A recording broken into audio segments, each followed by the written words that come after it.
El hombre de Montserrat. Cuenta la historia de Carlos García, un militar dedicado a la inteligencia durante la Guerra Civil en Guatemala. Su labor consiste en la elaboración de programas informáticos para conocer los focos de guerrilla en la ciudad, a partir de parámetros como el uso de electricidad.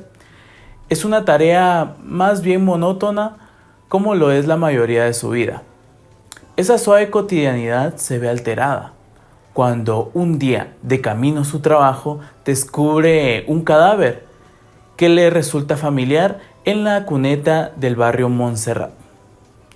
Este hallazgo lo cambiará todo, ya que el protagonista se interesará por el destino del finado y su identidad. Aquí comienza el verdadero misterio del relato, una intriga que se construye de forma clásica. No le falló la institución. El muñecote grandote que parecía caído de un cartelón publicitario está bien muerto, probablemente de hace poco, pues todavía lo sintió aguado cuando trató de moverlo. Con la punta del pie lo sacudió poco, diciendo usted. Como conclusión, este fragmento del capítulo 1 revela cómo la violencia transforma la percepción humana. García trata al cadáver como un objeto, mostrando la insensibilidad de alguien que vive en un mundo donde la muerte ya no genera horror, sino indiferencia. El hombre de Montserrat de Dante Liano. Dante José Liano Quesada nació en Chimaltenango en 1948. Es un escritor y crítico literario guatemalteco.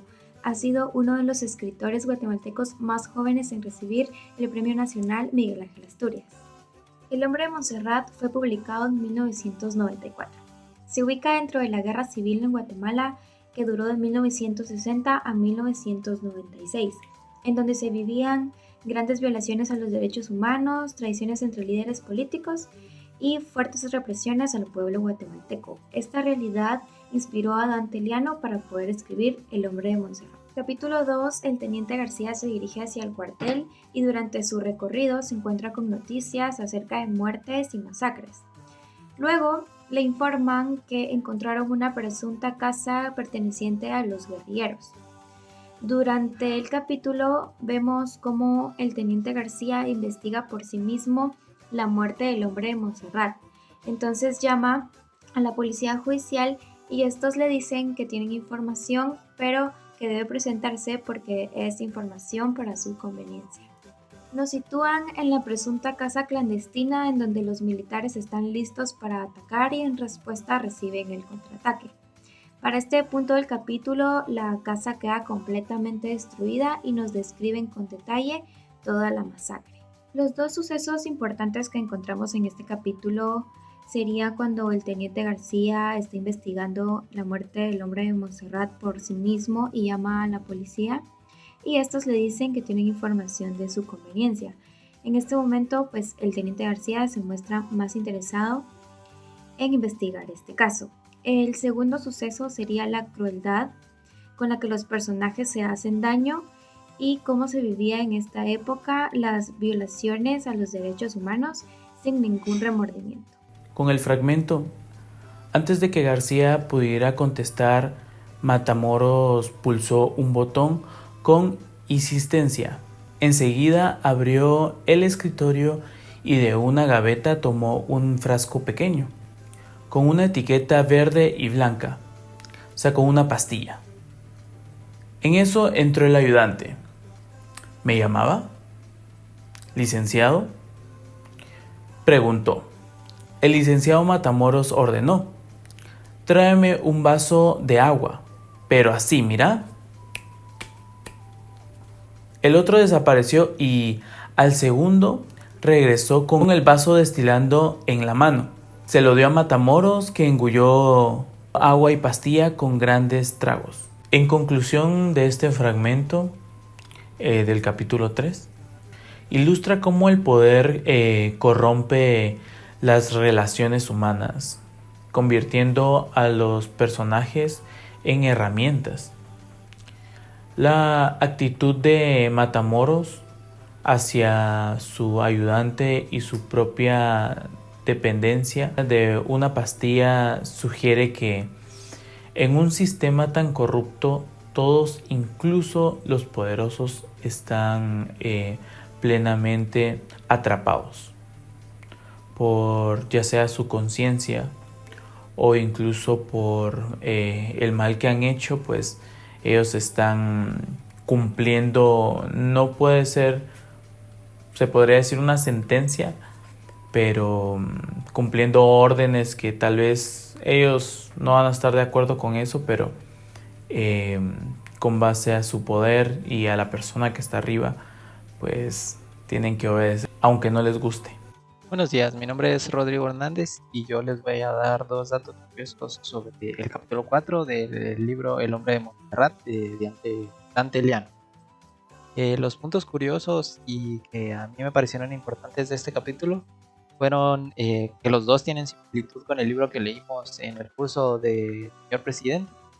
Es que el primero es que en este capítulo se intenta inculpar al cuñado del protagonista por la muerte de una persona. Entonces se le quiere matar porque él estuvo ahí cuando después de que mataron a esta persona, entonces lo quieren inculpar a él. También como pasa en el señor presidente que quieren inculpar a Canales por la muerte del general Parrales Sonriente. Entonces me pareció curioso porque los dos libros también están ambientados en esta época de Guatemala del siglo XX donde estaba este régimen autoritario.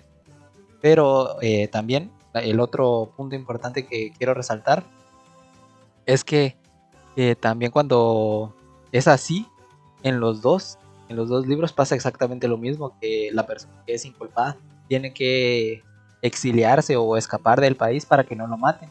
En el señor presidente, pues Canales escapa gracias a la ayuda de Cara de Ángel, pero en este nombre de Montserrat es el protagonista que, como es su cuñado, le pide a un general que le dé tiempo para que lo saque del país.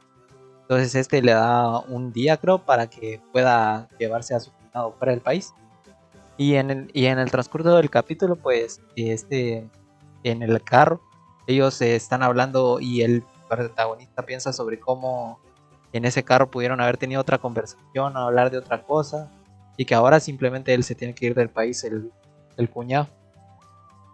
También recordemos que el contexto en el libro es de una Guatemala del siglo XX, con regímenes autoritarios y dictaduras militares.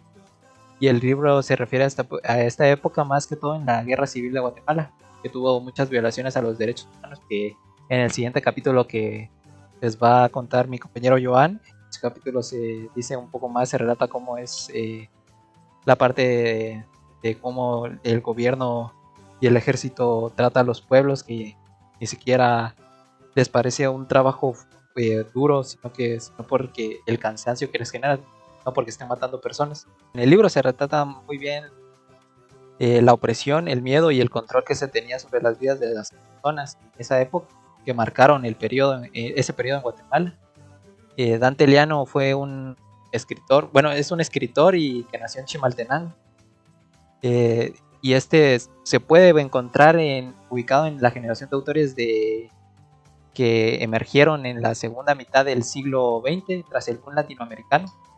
Pero aunque no es parte del boom, tiene afinidades estilísticas con autores de esa época, como el realismo y la crítica social, pero es considerado más que todo un escritor del post-boom.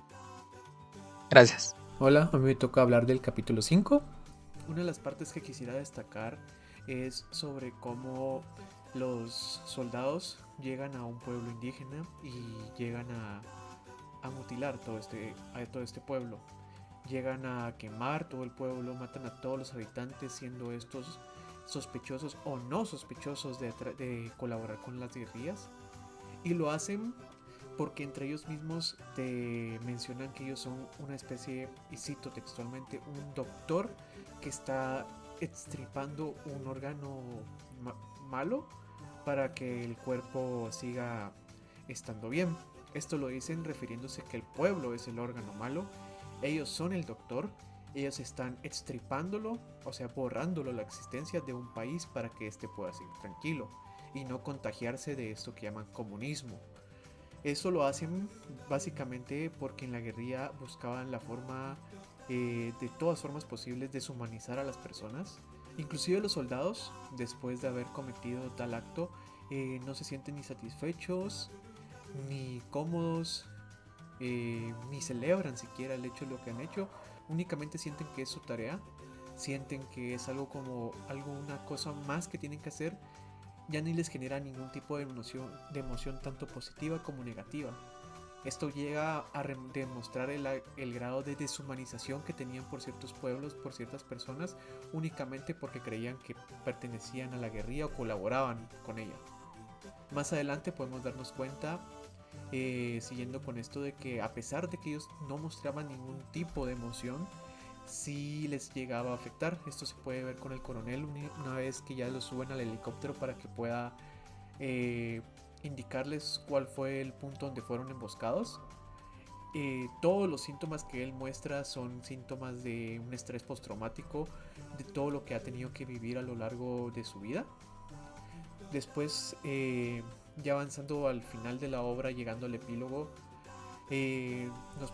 nos demuestra cómo, a pesar de que él tuvo todo lo que él pensó que quería, que cambió su vida, que iba a cambiar su vida, todos estos cambios, llega a su vida, a su nueva casa, cosa que él mismo describe textualmente, que es como un regalo nuevo de Navidad, que al principio está emocionado, pero una vez que ya lo tiene y lo empieza a usar y ya se acostumbra a él, es como que si nada hubiera cambiado. Él esperaba que haciendo ese cambio tan brusco en su vida iba a lograr cambiar muchas cosas, pero al final todo sigue siendo igual. Puede que la casa sea distinta, pero la vida con su esposa es no igual, su vida laboral es igual, sale de trabajo en el mismo auto, tal vez no hace el mismo recorrido, pero es un recorrido al cual se llega a acostumbrar muy rápidamente y nada cambia. Llegando al final de la obra, quería mencionar de que, como conclusión final, que la obra explora los ideales de justicia y moralidad que pueden quedar atrapados y distorsionados si es un sistema corrupto el que los maneja. A través del personaje de Rodrigo se busca dar una búsqueda de la justicia en un entorno opresivo que exige tanto la valentía como la resistencia de cada individuo. Este fue nuestro análisis del libro El Señor de Montserrat. Espero que les haya agradado y muchas gracias por habernos acompañado.